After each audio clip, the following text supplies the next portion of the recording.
अंकिता सिंह का लाजवाब मैटर, लाजवाब गाना आ गया हवा अभी हवाल आराध्या ट्यून पे।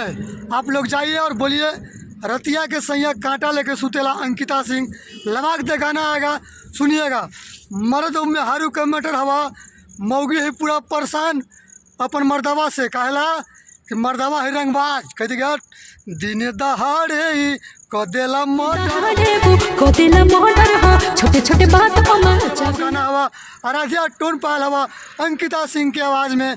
मर्द में हारू वाला मैटर पूरा हवा में हारू एकदम परेशान हो मर्द से कि चला कैसे मर्द मिल गया है, एकदम गजब कर रहा है, परेशान कर ले खाई रंगदारी कर रहा है। तो वही लड़की दुख अपना अपन सखी से सहेली से बता रही है, किस प्रकार बता रही है, कैसे बता रही है।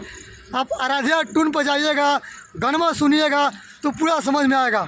तो इस वीडियो को दूर दूर शेयर करिए और शेयर करके सबके कहिए कि जेकर मर्द अगर रंगदार निकल गया ओकर मेहरारू कैसे परेशान हो जाए और सखी सहेली से कैसे और कौना भाव में का कहा है। वीडियो को दूर दूर शेयर करिए और जाइए आराध्या टून्स पे। अब जाके यूट्यूब पे बोल दीजिएगा, अगर लिख नहीं पाइएगा तो बोल दीजिएगा, लिख लीजिएगा तो बहुत बढ़िया है। खाली बोल देना है कि अंकिता सिंह सॉन्ग आराध्या टून्स, लवाक दे गाना आएगा। पूरा गाना सुनिए, आनंद लीजिए और वीडियो को दूर दूर शेयर करके ये अंकितवा का प्यार दीजिए। तब तक के लिए नमस्कार, प्रणाम रहेगा। फिर मिलेंगे किसी नए वीडियो में नए एपिसोड के साथ।